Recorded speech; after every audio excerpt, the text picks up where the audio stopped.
감사합니다. 주님 안에서 사랑합니다. 오늘은 제3과 말씀 보시겠습니다. 에베소서 2장 1절에서 3절까지 말씀입니다.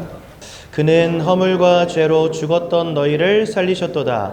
그때 너희는 그 가운데서 행하여 이 세상 풍조를 따르고 공중의 권세 잡은 자를 따랐으니 곧 지금 불순종의 아들들 가운데서 역사하는 영이라. 전에는 우리도 다 그 가운데서 우리 육체의 욕심을 따라 지내며 육체와 마음에 원하는 것을 하여 다른 이들과 같이 본질상 진노의 자녀이었더니. 아멘. 누가복음 12장 16절에서 21절에 보면 한 부자가 나옵니다. 근데 이 부자가요, 농사를 졌는데 농사가 너무 잘 된 거예요. 농사가 너무 잘 되니까 근심이 된 겁니다. 왜 근심이 됐냐? 내 창고는 요만한데 이 창고 안에 이 곡식을 다 넣을 수가 없는 거예요. 그래서 이 부자가 고민합니다. 저 창고를 다 헐어가지고 엄청 큰 창고를 지어서 거기다가 곡식을 내가 다 넣어야 되겠다, 이렇게 생각을 합니다. 그래서요, 한마디로 말해서 엄청난 돈을 벌고 성공을 한 거죠, 이 부자가. 그래가지고 이제 행복한 상상에 빠진 겁니다. 내가 일평생 이제 부자니까 먹고 마시고 놀고 즐기면서 이 세상에서 행복하게 즐겁게 살아야지, 이런 생각을 한 겁니다. 근데 그날 밤에 하나님이 이 부자에게 현몽하셨어요. 꿈속에 나타나셨어요. 그리고 이렇게 말씀하십니다. 내가 오늘 밤 너의 영혼을 취한다면 지금 너가 가진 그 재물들 다 누구 것이 되겠느냐, 이렇게 하나님이 물으십니다. 돈과 성공을 취하겠다고 말씀하지 않으시고 하나님이 뭘 취하겠다 말씀하셨냐면, 내가 너의 영혼을 취한다면, 즉 너의 생명을 거두어 간다면 저 모든 것이 누구의 것이 되겠느냐, 이렇게 말씀하시는 장면이 누가복음 12장에 보니까 나옵니다. 사람들은요, 인생의 끝, 마지막 이런 거 생각하지 않고 살아갑니다. 그저 내가 돈 많이 벌고 잘 먹고 잘 살면 그만이라고 여기고, 내가 이 땅에서 성공하는 것이 행복이라고 생각합니다. 천년 만년 살 걸로 생각을 해요. 근데 오늘 하나님은 이 생명을 내가 거두어 간다면, 즉 너의 인생의 끝이 있다면 그 모든 것이 다 누구 것이 되겠느냐, 이렇게 물으시는 거죠. 여기를 볼 때 우리에게 하나 확실하게 발견되는 게 있습니다. 그게 뭐냐? 돈과 성공으로 우리 인생의 마지막의 문제 막을 수 없다는 겁니다. 그렇죠? 많은 사람들 막 돈도 벌고 막 성공도 하고 하잖아요. 우리나라 최고 부자 하면은 그 이건희 회장 아니었습니까?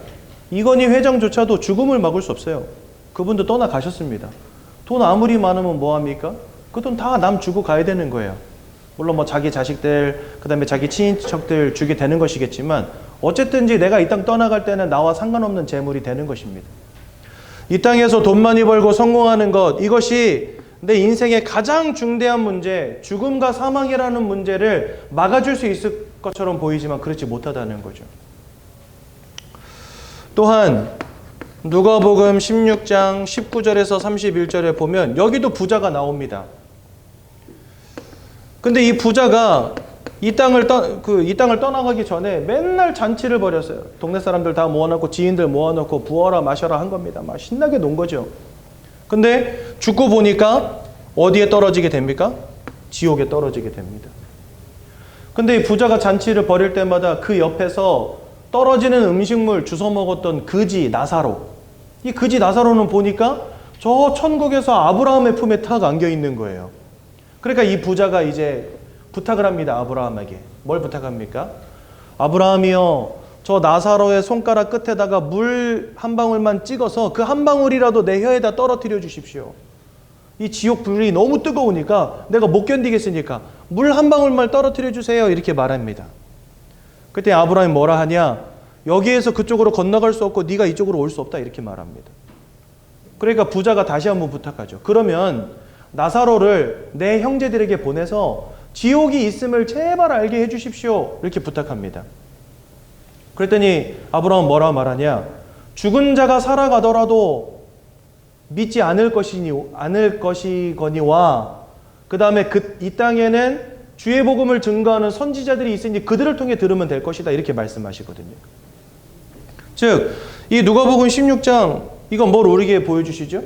인생의 마지막이 있음과 하나님의 심판과 지옥이라고 하는 형벌이 있음을 보여주시는 겁니다. 또한 뭐가 있음을 보여주시는 거예요? 저 천국이 있음을 우리에게 보여주시는 것입니다. 내가 이 땅에서 잘 먹고 잘 사는 거 굉장히 중요한 문제입니다, 여러분들. 여러분 돈 많이 버시고 성공도 하십시오. 저는 여러분들이 진짜 그런 인생 되시면 참 좋겠습니다. 그런데 내가 이 땅에서 잘 먹고 잘 살고 돈 벌고 성공하는 것 때문에 영원한 천국이 있음을, 하나님 아버지 앞에 심판이 있음을 알지 못하는 자들 되시지 않았으면 참 좋겠습니다.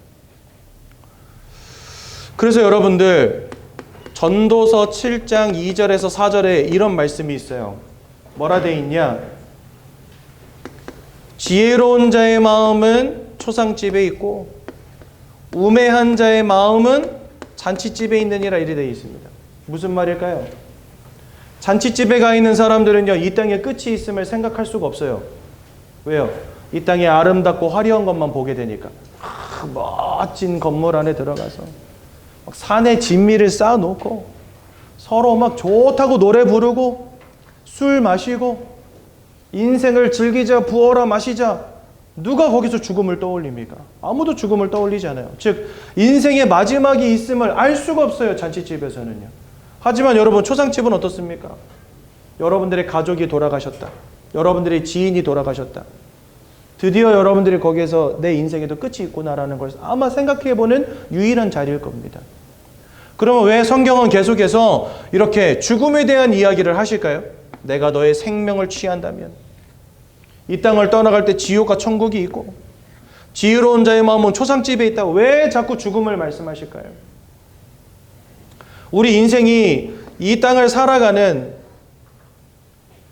것으로 끝나는 것이 아니라 이 땅을 떠나가는 날 그 이후에 우리의 인생이 영원한 세상 속으로,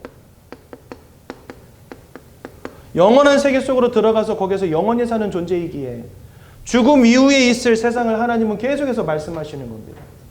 우리의 관심을, 우리의 생각을 이 땅에만 두어서는 안 된다는 거죠. 이 땅 이후에 있을 영원한 세계를 바라보는 지혜가 우리에게 있어야 된다는 겁니다. 만약에 이 부자가 하나님을 알았다면 어떻게 되겠습니까? 하나님이 생명을 걷어가셔도 상관이 없어요. 왜요? 하나님을 안다면, 천국과 영생을 안다면 죽는 게 조금 두려울 수는 있지만 그 이후에 있을 천국을 아니까 생명을 잃어버리는 것도 문제되지 않는 거예요. 만약에 이 부자가 이 땅을 떠나기 전에 하나님을 알았다면 그의 인생의 종착지는 이곳이 아니라 이곳이 되었을 것입니다. 그렇죠? 이 땅에서 우리가 어떻게 하면 내가 연봉도 많이 받고 잘 먹고 잘 살 수 있을까? 어떻게 하면 내가 행복하게 살 수 있을까? 고민하는 것도 참 중요하지만 죽음 이후에 영원한 세계를 준비하는 지혜가 우리에게 있어야 된다는 겁니다. 그래서 저는요, 이 자리에 계신 우리 모든 새가족 성도님들이 인생의 마지막을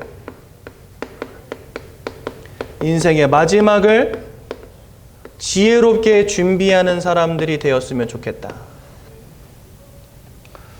제 아내의 작은 이모님이 시한부 판정을 받았어요. 한 달 혹은 2달. 그래가지고 온 가족이 함께 모였거든요. 얼마 전에.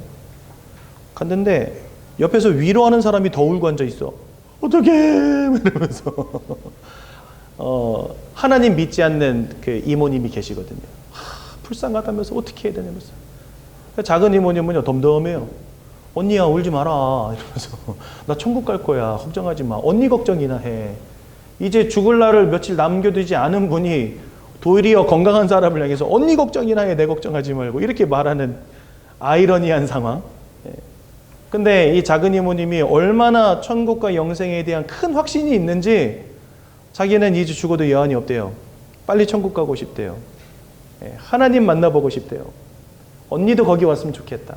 한 2시간 동안 밥 먹고 커피 마시고 이야기 나누는 동안에 계속 천국과 영생, 자기는 그것 때문에 너무나 행복하고 기쁘고 그러면서 이런 말 하시더라고요. 아니, 예수 믿는데 왜 암으로 죽냐? 여러분들, 사람이 죽는 모양은 여러 가지입니다. 그렇잖아요. 어떤 사람은 천수를 누리다가 갔다라고도 말하고, 어떤 사람은 뭐 사고로 죽기도 하고, 어떤 사람은 질병으로 죽기도 하고, 어떤 모양으로 가느냐가 중요한 게 아닙니다, 여러분들. 결국은 누구든 한 번은 간다는 것입니다. 그렇죠? 그런데 그 인생의 종착지가 어디냐, 이게 중요한 거죠. 내가 어떤 모양으로 죽느냐, 이것도 중요한 부분이겠지만 그것보다 더 중요한 것은 내가 어떤 모양으로든 한 번은 이 땅을 떠나갈 것인데 나의 인생의 종착역이 어디냐, 이게 중요한 거 아니겠습니까, 여러분들? 언니, 내가 암으로 죽는다고 안타까워하지 마. 사람은 누구나 한 번 가는 거야. 이렇게 이야기하시더라고요. 나는 암으로 갈 뿐이고 언니는 건강하게 오래오래 살다 갔으면 좋겠어. 그런데 그 끝이 천국이었으면 좋겠어. 너무나 맞는 말이죠. 여러분들, 우리가 인생의 마지막을 지혜롭게 준비할 수 있어야 되겠습니다. 전도서 7장에는 이런 말씀이 있고, 전도서 12장 20절입니까? 여기에 보면 뭐라 되어 있냐? 사람이 죽으면 그 육신이 흙으로 들어가고 그 영혼은 하나님께로 돌아간다. 이렇게 말씀하세요. 이것을 알지 못한 채 살아가는 인생 헛되고 헛되니 모든 것이 헛되도다. 21절에 말씀하십니다.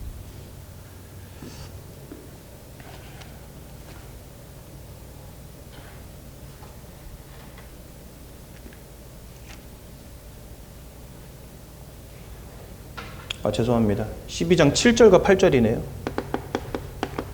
7절에 이렇게 말씀하십니다. 흙은 여전히 땅으로 돌아가고, 여러분, 흙은 여전히 땅으로 돌아가고, 이게 무슨 말이냐? 우리가 흙으로부터 왔기 때문에 흙으로 돌아가는 것입니다. 그래서 여러분들, 사람이 죽고 나면 다 땅에 묻히잖아요. 그렇죠? 화장하더라도 그 땅에다 뿌리잖아요. 흙으로 돌아가는 겁니다.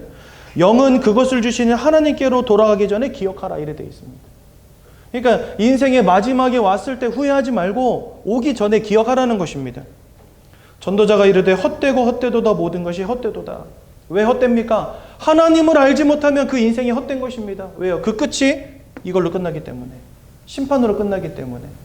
그래서 우리는 인생의 마지막을 지혜롭게 준비하는 이 지혜가 있어야 되는 것입니다.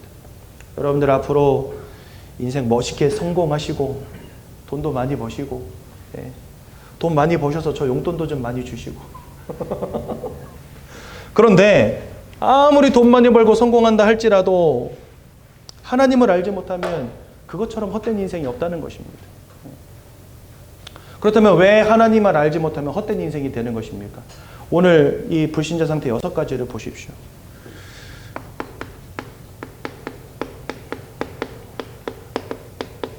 우리는요, 구원받기 위하여 말씀 듣습니다. 구원받기 위하여 예수를 믿습니다. 구원받기 위하여 지금 여러분들 이 자리에 나와 계시죠. 그런데 여러분들, 그러면 우리는 구원의 축복 가운데로 들어가기를 원하는 거 아닙니까? 그러려면 구원받지 못한 자의 모양은 어떠한지를 아는 게 중요합니다. 사람들이요, 나에게 와 있는 문제가 뭔지를 모르잖아요. 그러면은요, 정확하게 그 문제를 해결할 방법도 찾을 수가 없는 거예요. 나는 지금 뭡니까? 감기가 걸렸는데 감기 걸린 사람에게 무좀약을 준다. 감기가 낫겠습니까? 절대 낫지 않죠. 그렇죠? 감기 걸린 사람에게는요, 감기약을 줘야 됩니다. 그래야 낫는 거 아닙니까? 나에게 와 있는 문제가 뭔지를 알아야 내 문제도 해결할 수 있는 겁니다. 우리가 하나님이 주신 구원의 축복 가운데로 들어간다라고 생각할 때, 그렇다면 왜 그리스도 예수를 통해서 이 구원의 축복 가운데로 들어가야 되는지를 알아야 되잖아요. 그러려면 예수를 통한 구원이 나에게 임하지 않을 때 내가 어떤 상태 속에 있는지를 아는 것은 더 중요한 것입니다. 즉, 여러분들 인생에 와 있는 인생의 근본적 문제가 뭔지를 바로 깨달아 아는 게 중요하다는 거예요. 왜 하나님을 알고 하나님을 믿고 예수를 만나는 그 축복을 누리는 가운데 우리 인생의 마지막을 맞이해야 하는지를 오늘 깨달으시라는 겁니다. 요한복음 8장 44절에 보니까 이렇게 말씀하십니다. 너희는 너희 아비 마귀에게서 났으니. 오늘 읽은 성경 에베소서 2장 2절과 3절에 보니까 뭐라 말씀하십니까? 공중권세 잡은 자를 따르고 불순종의 아들들 가운데 역사하는 영을 따라 본질상 진노의 자녀가 되었다. 이 진노의 자녀가 되었다는 것은 뭘 의미합니까, 여러분들? 여러분들의 인생의 끝이 하나님의 심판받고 지옥 불구덩이 속에 던져질 수밖에 없는 영적인 상태가 되었다는 겁니다. 여러분들, 안타깝게도요, 내가 이 땅에서 얼마나 착하게 선하게 열심히 최선을 다해서 잘 살아가느냐, 이 문제와 상관이 없이 우리는 이미 진노의 자녀가 되었다는 사실. 이 땅을 떠나가기 전까지 하나님을 만나지 못한다면 그 인생의 끝은 하나님의 진노로 끝날 수밖에 없는 영적인 상태가 됐다는 겁니다, 여러분들. 우리는 왜 이렇게 생각하잖아요. 내가 뭔가 착하게 열심히 잘 살아가면 구원받을 수 있다라고 말하잖아요. 그게 아니라는 겁니다, 성경은요. 하나님을 잃어버린 순간부터 우리는 이미 진노받을 수밖에 없는 영적인 상태가 돼버린 겁니다. 그 말은 하나님이 이와 같은 사망의 문제로부터 우리를 건져내주시지 않는다면 우리의 끝은 진노가 될 수밖에 없다는 거예요. 그러니까 모든 사람들이 하나님을 잃어버린 심판받을 수밖에 없는 영적인 상태, 하나님 아버지의 진노를 감당해야 할 수밖에 없는 영적인 상태 가운데 지금 다 빠져 있다는 겁니다. 근데 종교는 뭐라 가르쳐요? 네가 착하게 살면 구원받을 수 있다. 너가 선행을 베풀면 구원받을 수 있다, 이렇게 말합니다. 아니요. 내가 아무리 착하게 살아도, 내가 아무리 열심히 살아도, 내가 아무리 선을 행해도 절대로 하나님의 진노를 비껴갈 수 없는 영적 상태 가운데 지금 빠져 있는 겁니다.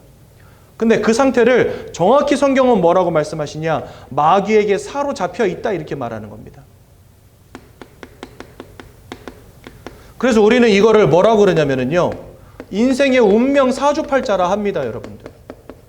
내 힘으로 해결할 수 없는 뭔가 영적인 상태로 내가 꽉 사로잡혀 있는 거예요. 족쇄를 차고 있는 것처럼 내 힘으로 벗어날 수 없는 영적 상태에 사로잡혀 있다고 말씀하십니다. 요한일서 3장 8절에는요, 뭐라 되어 있냐? 이 사단 마귀에게 속한 자가 되었다, 이렇게 되어 있습니다. 그러니까 우리의 영적인 신분 자체가, 소속 자체가 사단에게 사로잡힌 상태가 된 겁니다.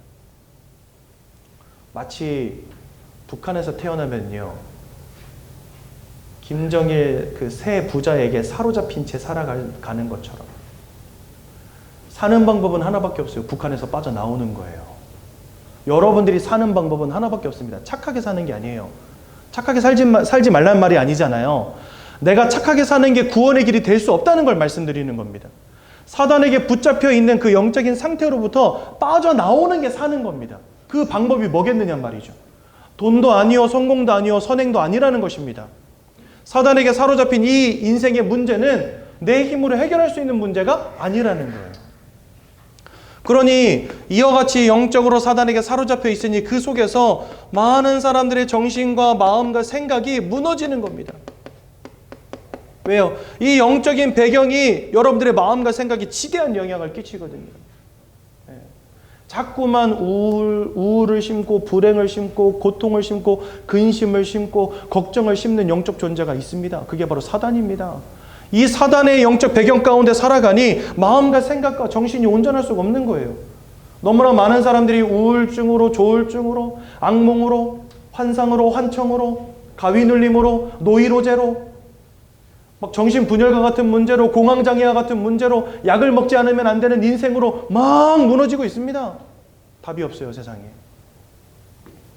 그러니 여러분들 그 삶과 육신이 어떻게 되겠습니까? 최선을 다해보지만 만족이 없는 인생. 열심을 내보지만 문제가 끊이지 않는 인생. 착하게 열심히 선하게 살았는데 자꾸만 불행이 닥치는 인생. 사건과 사고가 끊이지 않는 인생. 아무리 행복과 성공을 붙잡으려고 해도 잡히지 않는 인생. 방황하는 인생. 술에 중독된 인생. 마약에 중독된 인생. 여러분들, 인생을 무너뜨리는 영적 존재가 있음을 꼭 기억하시기 바랍니다. 내가 열심히 착하게 사는 거 참 중요한 것이지만, 그것은 좋은 것이지만 여러분들의 인생의 문제를 해결할 근본적 진리는 될 수 없다는 사실, 이거 기억하시라는 거예요. 그러니 사람들 이 속에서 다 뭐하고 있습니까? 우상 숭배하며 살아가는 겁니다. 깎아놓고 절하고 빌고 막 기도하고 막 드리고 막 자기의 막 재물을 갖다 바치고, 그렇죠? 막 무당들 불러다가 푸닥거리하고 신주단지 모셔놓고 빌고 부적 갖다 붙이고. 그런데 더 큰 문제는 뭐냐? 고린도전서 10장 20절에 이 모든 것이 귀신과 교제하는 것이니라. 더 중요한 것은 무엇입니까? 죽음 이후에 여러분들 누구나 한 번은 다 죽습니다. 어떤 모양으로 가든 결국은 갑니다. 그렇죠? 문제는 뭐냐? 그 이후에 심판이 있다는 사실. 예수 믿는 사람이 어떻게 암으로 죽습니까? 여러분, 예수 믿는 사람은 왜 암 안 걸리겠습니까? 암 당연히 걸리죠. 몸을 가지고 있는데, 육신을 가지고 있는데. 여러분들 앞에 서 있는 저는요, 성인병 다 가지고 있거든요. 몸매가 딱 벌써 성인병 오게 생겼잖아요. 그래서 저는 당뇨, 고혈압, 고지혈 다 가지고 있습니다. 약 안 먹으면요, 한겨울에 이 혈압 때문에 뇌혈관 터져서 갈 수도 있습니다. 한순간 훅 갈 수 있어요. 저는 약 안 먹으면 큰일 나거든요. 저도 육신을 가지고 있기 때문에 이런 육신의 질병 올 수 있습니다. 그죠? 예수님 믿으면 다 뭐 사업이 잘 되고, 예수님 믿으면 뭐 다 건강하고, 그런 게 아니라는 거예요, 여러분들. 예수님이 궁극적으로 이 땅에 오셔서 우리 인생에 이루고자 하시는 것은 내가 사업이 잘 되고 공부도 잘하고 돈도 많이 벌어서 성공하게 되는 것, 물론 그런 축복도 있지만 궁극적으로 하나님이 우리에게 주시고자 하는 것은 우리의 영혼의 구원인 것입니다. 우리가 사망에 이르지 아니하고 영생의 축복 가운데로 들어가는 겁니다. 심판에 이르지 아니하고 천국으로 들어가는 것, 이 영적인 축복을 이루시기 위해 오신 이가 바로 예수 그리스도라는 거예요. 예수 믿는 자들도 병들 수 있습니다. 예수 믿는 자들도 실패할 수 있습니다. 중요한 것은 뭐냐? 우리가 이 땅 떠나가는 날 내 인생의 종착지가 어디가 되느냐, 이게 중요한 거거든요. 예수를 믿지 않으면 이 땅에서 성공할 수는 있어도 죽음과 심판을 면할 수는 없습니다. 그죠? 돈 많이 벌었다, 참 멋진 일이죠. 그 돈으로 천국을 살 수 있다면 얼마나 행복하겠습니까? 근데 그 돈으로 천국을 살 수가 없어요. 가장 중요한 거, 아무리 성공해도 이 영적인 신분에서 빠져나올 수가 없어요. 돈을 아무리 많이 벌어도요, 운명과 사주팔자의 문제 해결되지 않습니다. 즉, 이 문제는 세상의 방법으로는 안 되는 문제라는 거예요. 왜 예수님은 굳이 하나님이신 예수님이 사람의 몸을 입고 이 땅에 오셨어야만 했습니까? 왜 하나님이신 예수님이 굳이 저와 여러분들을 위해서 십자가에 죽으셨어야 했습니까? 그냥 우리가 인생을 열심히 살아서 천국 갈 수 있을 것 같으면 예수님 오셔서 죽어주실 이유가 없어요. 야, 너 오늘부터 똑바로 살아라잉 하면서 말 안 들을 때마다 다리 몽댕이 하듯이 때려 붙이면 돼요. 그죠? 똑바로 살랬지 하면서 율법 잘 지키고, 내가 못되게 살지 말랬지 하면서 착하게 살게 만들고, 그래서 천국 오게 하면 되거든요. 근데 왜 예수님은 그렇게 하지 않으시고 직접 오셨을까요? 결론적으로 말하자면 예수님이 사람의 몸을 입고 오셔서 십자가에 죽으시고 부활하시지 않으면 안 되는 문제 속에 저와 여러분들이 있다는 거 아니겠습니까? 그잖아요. 그렇다면 하나님이 직접 사람의 몸을 입고 오셔야만 했던 우리 인생의 문제가 뭡니까? 바로 이것입니다. 그래서 구원이라고 하는 것은 내 노력으로 얻는 것이 아닙니다. 하나님이 개입하시지 않고서는 해결 안 되는 문제이기에 하나님이 오신 것입니다. 그 하나님을 내가 알고 예수를 믿는 것, 거기에서부터 구원은 시작되는 것이라는 거죠. 그러니 이 죽음과 심판은 하나님을 알지 못하면 절대로 벗어날 수 없는 겁니다. 예수를 믿지 않으면 절대로 빠져나올 수 없는 것입니다. 근데 세상은 이걸 몰라. 그러니까 그 부자처럼 사는 거예요. 야, 창고를 헐고 뭐 기가 막히게 지었어요. 여러분들도 인생의 계획을 다 어떤 미래를 꿈꾸십니까? 뭐 핑크빛 미래 꿈꾸시잖아요. 그죠? 막 사업이 뭐 빵 터져가지고 막 통장에다 100억, 200억 꽂아놓고, 그죠? 사랑하는 나의 그대와 함께 그림 같은 집을 짓고, 갑자기 노래가 생각나는데 저 푸른 초원이에요. 그죠? 그게 뭐 사람들 다 꿈꾸는 미래 아닙니까? 그러다가 이 땅 떠나가는 날 다 놓고 가는데 그 이후에 죽어보니까 하나님이 계셔. 하나님의 심판이 있어. 그때는 후회해도 늦다는 거죠. 그래서 우리에게 뭐가 있어야 된다고요? 마지막을 준비하는 지혜가 있어야 된다는 겁니다. 저와 여러분들은 영적 존재입니다. 하나님을 아는 것은 그래서 영적 존재인 우리에게 굉장히 중요한 사실입니다. 여러분들 제 말을 농담으로 듣지 마시고 오늘 그리스도 예수를 진심으로 만나는 귀한 날 되시기 바랍니다. 더 중요한 거, 여러분들의 후대가 여기서 자유로울 수 없어요. 모든 사람이 죄를 범하였음에 아버지의 영광에 이르지 못하게 되었다. 의인은 없나니 하나도 없다 말씀하시고, 로마 3장 20절에 하나님 아버지 앞에 율법의 행위로, 율법적인 행위로 의롭다 여김을 받을 자가 없다 말씀하시고, 로마 3장 23절에 죄를 범하였으니 모든 사람이 하나님의 영광에 이르지 못하게 되었다. 다 죄인이라는 겁니다. 착하게 사는 것으로 안 된다는 겁니다. 하나님을 떠나 있다는 것입니다. 모든 사람이. 예외가 없다는 거죠. 그래서 우리에겐 누가 필요하냐? 그리스도가 필요한 거예요, 여러분들. 지금 모든 사람들이 다 이 문제 가운데 있는데, 여러분들 돈 벌고 성공하는 게 인생에 어떻게 해답이 될 수 있겠습니까? 나의 인생을 편리하게는 해줘요. 돈이라고 하는 것이. 이렇게 여러분들 전기세, 가스비 걱정하십니까? 부자들은 그런 거 걱정 안 하거든요. 내 전기를 얼마 썼는지 몰라요, 부자들은. 왜? 그거 내는 게 전혀 부담이 안 되니까. 근데 우리 같은 서민들은 어때요? 어머나, 이번 달 전기세가 8만 원이 나왔네, 막 이러면서. 뭐 경기 일으키잖아요. 언놈이 이렇게 쓴 거야! 이러면서. 가스비 많이 나왔다. 저희 딸내미들은 목욕하러 들어가면 1시간 동안 안 나와요. 1시간 동안 계속 물 틀어놔요. 근데 환장하겠어. 근데 인터넷 기사에 이런 기사가 있더라고요. 딸내미가 오랫동안 샤워해도 절대로 뭐라 하지 마십시오. 그래서 제가 입을 꽉 다물고 이를 악물고 참고 있죠, 이렇게. 그러면서 아빠 심하려 죽을 뻔했어. 다음부터는 좀만 일찍 나오자. 이렇게 돌려 말하고. 막 겨울 되면요, 막 가스비 막 15만 원, 18만 원 나옵니다. 어마어마하죠. 그러면 막 경기 일어나. 뒷목 잡고 쓰러질 것 같아요. 우리는요, 전기세, 가스비, 월세 걱정하고 살잖아요. 이번 달에는 무슨 돈으로 내지? 이거 빠져나가면 안 되는데, 막 이러면서. 부자들 그런 거 걱정합니까, 여러분들? 걱정 안 해요. 가스가 어디서 나오는지도 몰라. 우리 집이 지금 가스가 돌아가고 있는지도 몰라. 100만 원, 200만 원 나와도 신경도 안 써요, 부자들은요. 왜? 내일 충분한 여력이 되니까. 인생 참 편하게 살게 됩니다. 돈 있으면 성공하면은요. 근데 여러분들, 인생 편하게 사는 것도 중요하지만 인생의 마지막을 준비하는 건 더 중요하다니까.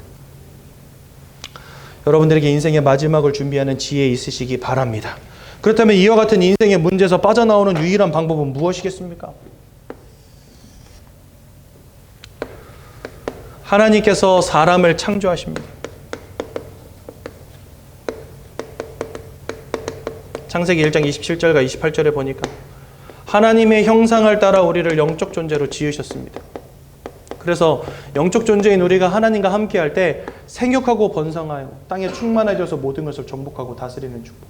즉, 이 땅의 모든 만물들을 하나님은 영적 존재인 사람을 위해서 지으셨다라고 말씀하십니다. 여러분들에게 다 주신 것들이에요. 그래서 이러한 영적 존재를 우리를 지으셔서 영이신 하나님과 함께하는 축복을 우리에게 주신 것입니다. 그래서 우리는요, 마음과 육신을 가진 존재이지만 또한 영혼을 가진 존재이기에 육신적인 배부름도 필요하고 마음의 평안함도 필요하지만 하나님과 함께하는 영적인 축복 또한 누려야 되는 존재라는 것입니다. 우리는요, 다 인생의 행복을 찾아가잖아요. 근데 그 행복을 찾기 위해서 가장 중요한 선결 과제가 있습니다. 그게 뭐냐? 내가 누군가를 알아야 돼요. 내가 누군가를 알아야 행복을 찾을 수 있는 거거든요. 그렇죠? 내가 함께 사는 그 사람을 행복하게 해주고 싶다. 그 사람이 누군지를 알아야지 행복하게 만들어줄 수 있잖아요. 그렇지 않습니까? 저희 어머니가 이렇게 습관적으로 하시는 말씀이 있었어요. 뭐냐? 새우젓 있으면 참 좋겠다. 이런 얘기 많이 하세요. 그래서 왜 엄마? 그러니까 새우젓 있으면 밥이 꿀떡꿀떡 넘어가거든. 이러시는 거예요. 그래서 저는요, 엄마가 새우젓을 제일 좋아하시는 줄 알았어요. 그래서 한 번은요, 새우젓 기가 막히다는 걸 있어가지고 한 통 사다 드렸거든요. 그랬더니 엄마가 야, 이게 뭐냐? 그래서 엄마 새우젓 좋아하잖아. 저걸 아들놈이라고. 입맛이 없을 때 가끔 먹는 게 새우젓이지 누가 새우젓을 좋아하는데 막 이러시는 거예요. 그래서 엄마 뭐 좋아하시는데 나는 대천 사람이라 회를 좋아한대요. 그러니까 엄마가 뭘 좋아하시는지를 모르니까 맛있는 것도 못 사드려. 상대방이 누군지를 알아야 되는 거예요, 여러분들. 인간은 하나님과 함께해야 행복한 존재로 하나님 처음부터 만드신 것입니다. 그런데 이러한 영적인 사실을 알지 못한 채 그저 육신의 것 따라 살고 있으니 행복이 옵니까? 행복을 찾을 수 없는 상태 속에 있는 거예요, 사실은. 원래부터 하나님과 함께해야 행복한 존재로 하나님 만드신 것입니다. 왜? 우린 영적인 존재이기 때문에. 그런데 이 하나님과 함께하는 모든 축복들을 잃어버리는 근본적 문제가 벌어진 것입니다. 하나님을 대적하여 타락한 존재가 있습니다. 그게 바로 사단. 이 사단이 아담과 하와를 속여서 하나님이 따먹지 말라는 선악과를 따먹게 만들어버린 것입니다. 그 결과로 하나님을 떠나는 문제 가운데 빠지게 만들어버립니다. 그래서요, 이 문제로 인하여서 오늘 에베소서 2장 읽었는데요. 2장 1절에 보니까 죄와 허물로 죽어버린 존재가 된 겁니다. 하나님을 잃어버린 영적인 사망 가운데 던져진 거예요. 그래서요, 모든 사람들이 영적 지혜가 없어요. 영적인 것에 전혀 관심이 없어요. 영적인 것 알려고 하지도 않습니다. 영적인 것 미신으로 치부합니다. 그런 거 불필요하다고 여깁니다. 사람이 영적 존재인데. 그걸 두고 영적 사망이라고 합니다.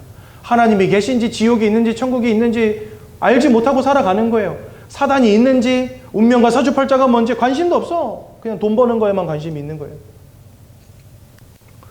고린도후서 4장 4절에 보니까 이 세상의 신이 믿지 않은 자들의 마음을 혼미케 하여 이렇게 되어 있습니다.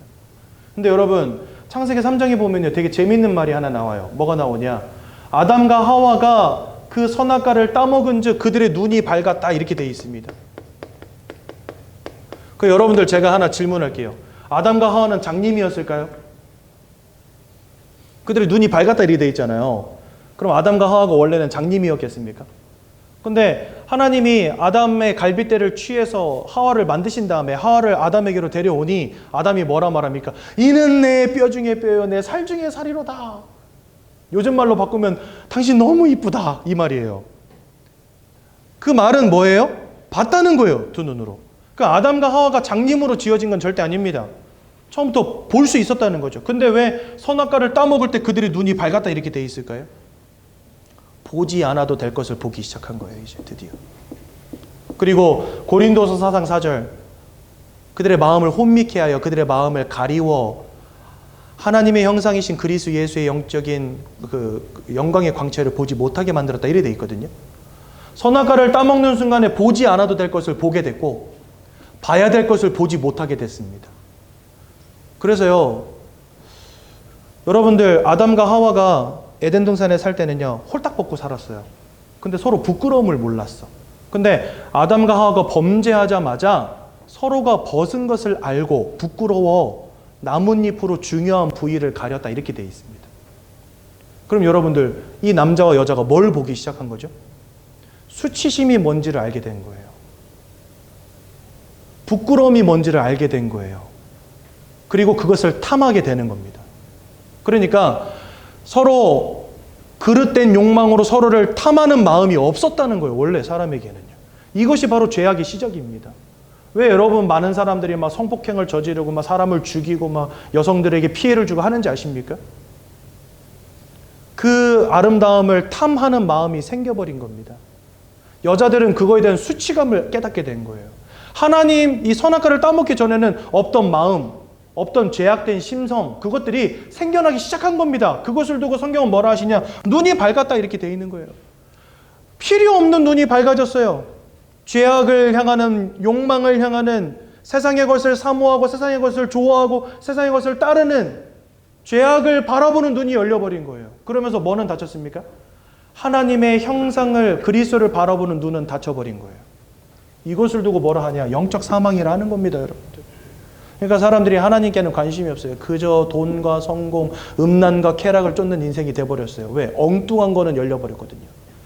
중요한 것은 닫혀버리고. 두 번째, 육신의 사망입니다. 누구나 한 번은 이 땅을 떠나가게 되죠. 세 번째는 영원한 사망입니다. 이 땅을 떠나가는 날 지옥 불구덩이 속에서 영원히 고통받게 되는 겁니다. 하나님과 함께하는 축복을 잃어버리면 결국 이렇게 되는 거거든요. 근데 이러한 영적인 지혜는 알지 못한 채 그저 뭐 하고 있습니까? 돈, 성공. 제가 되게 재밌는 이야기를 들었어요. 연봉을 막 5천만 원씩 받는 사람들이 있대요. 어떤 그 연구직에 계시는 분들.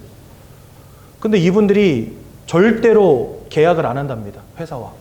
회사에서는요, 이런 인재들 잃어버리면 큰일 나잖아요. 연봉 5천 주어서 쓸 정도면은 그 사람 없으면 안 되는 회사거든요. 그러니까 계약을 하고 싶은데 이 사람들은 계약을 안 해. 이유가 뭔지 아세요? 이유가 뭘까요? 다른 데서 더 좋은 조건으로 스카웃 제의를 받을 확률이 높으니까. 여기서 5천 준다. 저쪽에서 6천 주면 바로 갈 수 있도록 계약서를 안 쓰는 거예요. 그래서요, 고연봉자들 가운데 정규직이 많이 없다고 하더라고요. 그저 돈과 성공. 누가 더 돈 많이 주나? 이 땅 떠나가는 날 하나님이 그 영혼을 취하실 때 그 영혼은 뭐라 말할까요? 그죠? 주님, 내가 이제부터 주님을 믿겠습니다. 늦는다는 거예요. 늦어요. 죽은 다음에 하나님을 본다? 그 믿음이 무슨 소용이겠습니까? 그래서 주님은 보지 않고 믿는 자가 복되다 이렇게 말씀하셨어요. 예수님이 부활하신 다음에 제자들 가운데 나타나셨는데 도마라고 하는 제자가 말합니다. 주님, 내가 주님의 못 박힌 손 구멍과 옆구리의 창 자국을 보지 않고서는 주님을 못 믿겠습니다. 근데 주님이 다 보여주세요. 자, 봐라. 내 못 박혔던 손자국, 창에 찔렸던 옆구리 봐라. 그러니까 이제 도마가 드디어 보고선 주님은 그리스도시요 하나님의 아들이심을 내가 믿습니다. 이렇게 말했어요. 그때 주님이 뭐라 그러십니까? 보지 않고 믿는 자가 복되도다.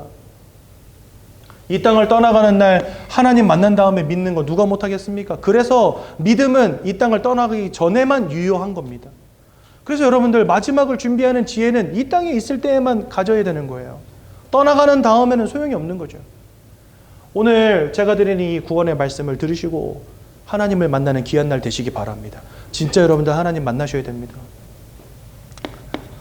우리의 인생의 문제, 아까 여기 불신자 상태 6가지는 여기서 다뤘기 때문에 쓰진 않았습니다. 그 인생의 문제를 해결하기 위해서 예수님 오신 것입니다.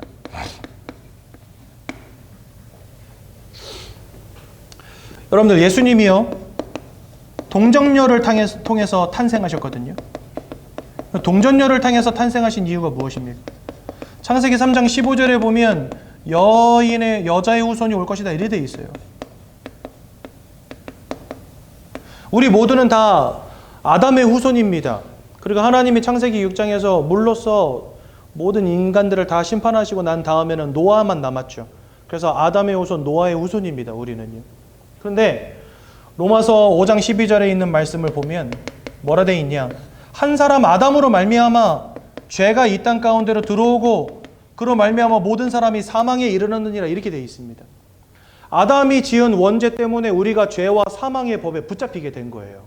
그러니까 저와 여러분들은요 죽었다 깨어나도 지옥을 벗어날 수 없는 영적 상태가 돼버린 겁니다. 그리고 이 아담의 후손으로 사람의 혈통으로 오는 모든 자들은 다 이 죄와 사망 가운데 있는 것입니다. 그래서 예수님은 우리를 대신해서 십자가에 죽으셔야 되기 때문에 죄 없는 몸으로 오셔야 되거든요. 죄 없는 몸으로 오시려면 아담의 혈통, 노아의 혈통으로 오시면 절대 안 돼요. 그래서 예수님은 남자와 여자의 성관계를 통해서 수정된 몸으로 오신 게 아니라 성령으로 잉태되어서 오셨다 이래 되어 있습니다. 성경에 보니까.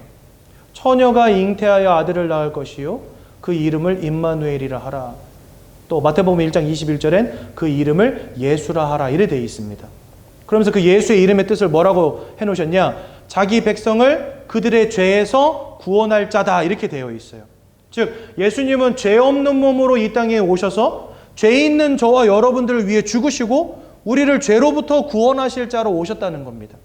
그래서 예수님은요 우리를 대신해서 죽으셔야 되기 때문에 죄 없는 몸으로 오셔야 돼요. 그래서 무조건 동정녀를 통해서 성령으로 잉태되어진 모양으로만 오실 수 있는 거예요. 이 모양으로 오지 않으셨다.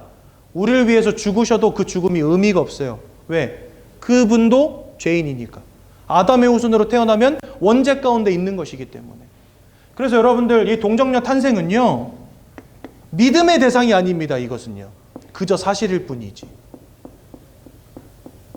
제가 한 번은 학교 끝나고 집에 왔는데 엄마가 만두를 빚으시는데 그 엄마의 등판이 너무 따뜻해 보여가지고 가서 폭 앵긴 겁니다. 근데 저희 어머니는요 스킨십 완전 싫어하시거든요. 제가 몸에다 손댔다 그럼 이러면서 째려보세요. 근데 제가 엄마 너무 사랑스러워서 엄마 하고 뒤에서 탁 안았는데 엄마가 저를 찢어 죽일 것처럼 째려보시는 거예요. 치워라, 만두 만들어야 된다. 그래서 저는요 그때 마음속으로 확신했어요. 이분은 내 친엄마가 아니다. 나를 다리 밑에서 주워오신 게 확실하다. 근데 여러분들 그래가지고 제가 그때부터는 엄마한테 한 번도 다가본 적이 없는 것 같아요. 근데 제가 언제 우리 엄마가 친엄마라는 걸 깨달았냐. 군대 가는 날 논산훈련소 앞에 있는데 훈련소 앞에까지 왔는데도 어머니 엄청 던던하면서 그래 아들 잘 갔다 오고 뭐 2년 금방 가 이러면서. 근데 갑자기 그 논산훈련소 앞에 가 있으면 안에서 방송이 나와요. 오늘 입대하시는 장병 여러분 안으로 들어오십시오 하면서 이게 방송이 나오거든요. 그래서 제가 들어가려고 그랬더니 갑자기 엄마가 들어 하면서 막 웃으시는 거예요. 그래서 내가 이분이 우리 엄마가 맞긴 맞나 보다. 여러분들 우리 엄마가 엄마라는 사실은요 믿음이 아니에요. 그냥 그저 사실일 뿐이지. 내가 안 믿어줘도 사실인 것입니다. 예수님의 동정녀 탄생이 그렇습니다. 저는요 처음에 예수 믿을 때 이게 진짜 안 믿어지더라고요. 어떻게 사람이 성령으로 잉태돼서 태어나냐. 말이 안 되잖아요. 근데 주님은 이 모양으로 오시지 않는다면 구원자가 되실 수 없다는 사실. 이거는 예수님을 신격화하기 위해서 지어낸 이야기가 아닙니다. 이 모양으로 오시지 않으면 그분은 구원자가 될 수 없어요. 왜? 이 땅에 태어난 모든 사람들 아담의 자손으로 죄와 사망의 법 가운데 태어나기 때문에. 그래서 죄와 사망의 법과 상관이 없는 몸으로 오셔야 되기 때문에 창세기 3장 15절 여자의 후손을 보낼 것이다라고 하나님 약속하신 것입니다. 이해가 되시죠? 이 주님이요 십자가에 못 박혀 죽으시고 부활하셨대요. 여러분, 사람이 어떻게 부활합니까? 죽은 자가 어떻게 살아납니까? 말이 안 되죠. 육신이 땅에 묻히면은요 1년 2년 지나면 다 썩어 엎드러지는데 어떻게 살아납니까? 말이 안 되죠. 그런데 예수님은 부활하셔야만 합니다. 왜 부활하셔야 됩니까? 우리에게 와 있는 이 사망의 문제를 끝내려면 사망을 이기신 생명이라는 증거를 우리에게 보여주셔야 되는 겁니다.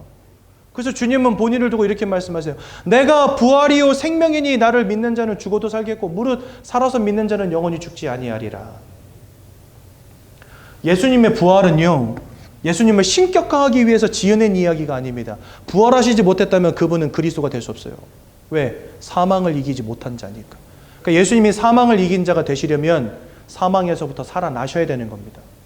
그래서요, 이 부활은 믿음의 대상이 아닙니다, 여러분들. 사실일 뿐이죠. 제가 올해 부활절 때 이 메시지를 했거든요, 수요 예배 때. 부활은 믿음의 대상이 아니요, 그저 사실입니다. 그죠? 복음을 깨닫고 보니까 주님의 동전의 탄생과 주님의 부활은요, 당연한 건 거예요. 이게 없으면 주님은 그리스도가 되실 수 없는 것입니다. 또한 주님은요, 이렇게 부활하신 다음에 승천하십니다. 그리고 성령으로 우리 가운데 역사하십니다. 왜 그럴까요? 모든 사람과 함께 하시는 유일한 방법은요, 주님이 육신이 이 땅에 있으면 안 돼요. 지금도 주님이 이스라엘에 있다. 그럼 어떻게 되겠습니까? 예수님 만나려면 여러분들 비행기 티켓 끊어가지고 가야 돼. 줄 서야 돼요. 표 끊고. 주님이 나 구원받으러 왔습니다. 그러면요 70억 등으로 쓰셔야 돼요. 앞에 70억 명이 예수님 다 만난 다음에야 만날 수 있어요. 주님이 승천하시고 난 다음에 믿는 모든 자에게 성령으로 다 임재해 계십니다. 그러므로 주님의 승천과 성령 강림으로 인해서 모든 예수를 믿는 사람들은, 하나님을 믿는 모든 하나님의 백성들은 예수님이 함께 하시는 축복을 누릴 수 있게 된 것입니다. 그러니까 주님의 태어나심, 주님의 죽으심, 주님의 승천하심, 이 모든 것들이 결국은 우리를 위한 완전한 구원을 이루시기 위한 프로세스들이라는 거예요. 하나라도 여기에서 이 프로세스 가운데 하나라도 빠지게 되면 그분은 구원자와 상관이 없는 인생이 되는 겁니다. 그러니까 주님은 우리를 위한 완전한 구원자가 되시기 위해서 이 모든 것들을 행하신 거지요, 결국은요. 이렇게 그리스도로서 이 땅에 오신 예수님을 통해 우리가 요한일서 3장 8절에 보니까 마귀의 권세로부터, 마귀가 하는 모든 일로부터 해방이 된 것입니다. 그래서 우리는 운명과 사주팔자와 상관이 없는 자요, 죄와 사망의 법과 상관이 없는 자요, 저 천국을 소유한, 영생을 소유한 하나님의 자녀들이 되는 것입니다. 언제요? 예수를, 그리스도를 믿을 때. 로마서 8장 1절과 2절에 보니까 예수 안에 있는 자는 결코 정죄함이 없나니. 왜요? 주님이 우리를 대신해서 죽으셨기 때문에. 요한복음 1장 29절에 보니까 이런 말씀이 있습니다. 보라, 세상 죄를 지고 가는 하나님의 어린 양이로다. 사례 요한이 예수님을 바라보면서 하는 이야기입니다. 보라, 세상 죄를 지고 가는 하나님의 어린 양. 저와 여러분들의 죄악을 등에 짊어지고 십자가에 못 박혀 죽기 위해 오신 어린 양이라는 겁니다. 이 예수 그리스도를 통해서 우리의 죄악의 모든 문제가 끝났고요. 요한복음 14장 6절에 보니까 내가 곧 길이요 진리요 생명이니 나로 말미암지 않고는 아버지께로 올 자가 없느니라. 하나님을 떠나버린 우리에게 유일한 길이 되신 예수 그리스도. 그 예수 그리스도를 믿고 마음에 영접하는 것만이 우리가 하나님의 자녀 되어지는 유일한 방법인 것입니다. 여러분들 오늘 우리 예수님을 마음속에 영접하는 기도를 함께 드리기를 소원합니다. 15페이지에 잘 나와 있는데요. 제가 예수님을 만난 날이 있습니다. 그게 언제냐? 몇 년, 몇 월, 며칠인지는 기억은 안 나요. 제가 필리핀에 한 6년 살았거든요. 근데 인생이 게임 중독 때문에 완전 무너져서요. 대학에서 퇴학당하고 아무것도 할 수 없는 그런 인생이었습니다. 제가 대학 졸업장을 몇 살에 땄냐? 40살에 땄어요. 보통은 24살이면 따잖아요. 짧게 다니는 친구들은 22살이면 따고, 아니고 21살이면 따는구나. 20살에 대학을 가니까. 그리고 23살이면 보통은 다 대학 졸업증 따지 않습니까? 근데 누구나 다 따는 그 대학 졸업증은 저는 40살에 땄어요. 왜 그랬을까요? 그만큼 인생이 무너져 있었던 겁니다. 아무것도 할 수 없는 존재. 대학을 못 간 것도 아니에요, 심지어. 대학도 잘 갔어요. 고등학교 때 공부를 열심히 했거든요, 나름. 그랬는데 대학에서 퇴학당하고 아무것도 할 수 없는 존재가 돼서 인생 방황하다가 겨우 대학 졸업증을 나이 40에 딴 겁니다. 그러니까 신학대학을 졸업한 거죠. 대학원까지 마치고 7년 과정을 끝내서 40살이 돼서야 졸업증을 땄거든요. 그랬던 제가 하나님을 만난 날이 있습니다. 그날도 뒤에서 그냥 예배드리고 있었어요. 예배드리고 있었는데 갑자기 제 마음에 그런 마음이 드는 거예요. 게임 중독에 빠져가지고 맨날 게임하다가 주일날만 교회 가서 예배드렸어요. 왜? 예배를 안 드리면 용돈이 안 나와요. 그러니까 게임방 가서 게임을 하려면 용돈을 받아야 되잖아요. 그러니까 용돈 받으러 교회 가는 거예요. 필리핀에 있을 때. 가서 앉아있는데 갑자기 제 마음속에 그런 마음을 주시는 거예요. 하나님이 야, 너는 어떻게 중학교 2학년 때부터 그렇게 하나님 믿는다 하면서 예배드리면서 한 번도 예배를 진심으로 드린 적이 없냐? 이런 마음을 갑자기 주시는 거예요, 저한테. 그래가지고 그날은요, 집중해서 하나님 말씀을 듣는데 하필이면 그날 그 선교사님이 이 구원의 길을 하시는 겁니다. 근데 그 구원의 길이요, 제 가슴에 막 망치로 두들기듯이 막 제 마음을 막 두들기는 거예요. 미치겠더라고요. 그래가지고 그날도 이제 용돈 받으면 원래는 택시 잡아 타고선 PC방 가야 되는데 저랑 같이 PC방 가는 멤버들이 있거든요. 그래가지고 이제 용돈 받으면 형님 갑시다! 이래가지고 택시 타고 이제 가야 되는데 제가 택시를 안 타고 집으로 가니까 막 이상해. 형님 어디 가? 가야지! 막 이랬는데 나 오늘 안 가. 니 나가. 이래가지고 애들 다 보내놓고 주보 하나 들고 집에 와가지고 주보 맨 뒤에 보면요 영접기도문이 있어요. 예수님을 너무 영접하고 싶은 거야 마음속에. 하나님 난 구원받고 싶어요.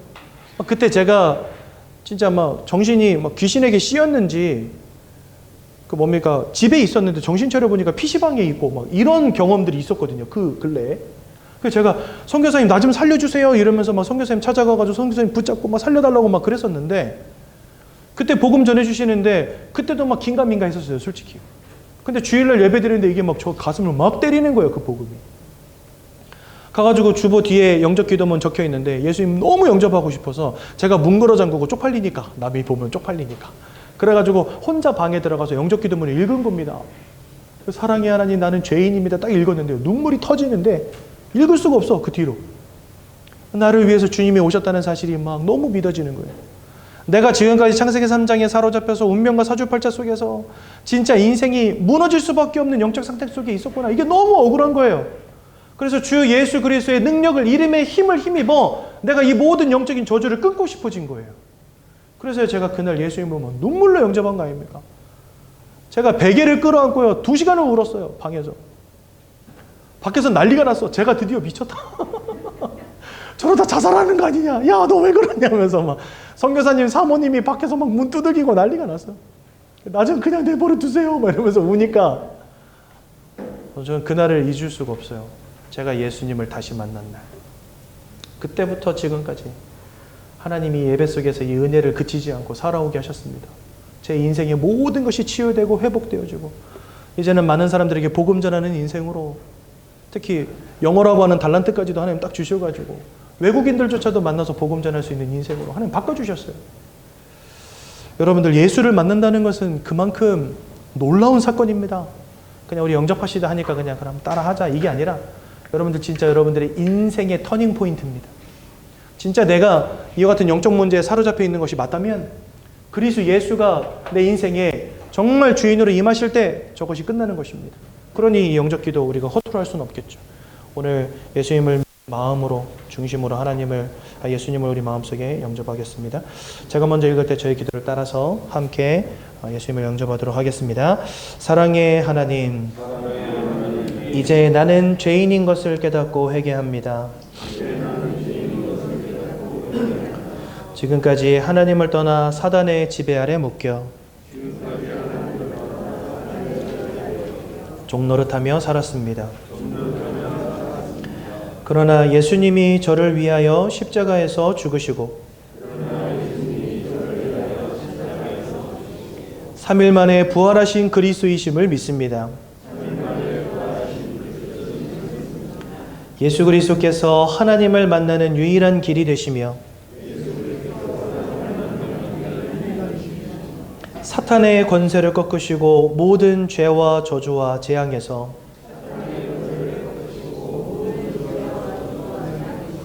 나를 해방하신 그리스도 되심을 믿습니다. 지금 이 순간 내 마음의 문을 열고 예수님을 나의 구주로 나의 주인으로 내 마음에 영접합니다. 나를 구원해 주심을 감사드립니다. 앞으로 하나님의 말씀과 뜻대로 살겠습니다. 지금부터 일평생을 세밀히 인도해 주옵소서. 예수 그리스도 이름으로 기도합니다. 아멘. 제가 한번 기도하고 오늘 말씀 마치겠습니다. 하나님, 우리 유진옥, 공영우, 또 무명으로 또 우리 박상용 하나님께 귀한 예물 올려드립니다. 하나님, 이분들의 마음의 기도의 제목을 아시는 하나님께서 들어 응답하여 주시고 일평생 복음으로 행복한 인생, 그리스도로 충만한 인생 되시도록 성령으로 역사해 주시기를 소원합니다. 하나님, 우리 인생의 문제를 끝내신 그리스도 예수를 우리 마음속에 영접하여 하나님의 자녀되게 하신 것 너무나 감사를 드립니다. 영적인 지혜가 있게 하셔서 천국과 지옥과 하나님과 사단이 있음을 알게 하시고 왜 그리스도 예수 아니면 안 되는지 분명한 이유를 알게 하셔서 예수 그리스도를 오직으로 붙잡는 귀한 새가족 성도님들 되시도록 인도하여 주옵소서. 예수님의 이름으로 기도드렸습니다. 아멘.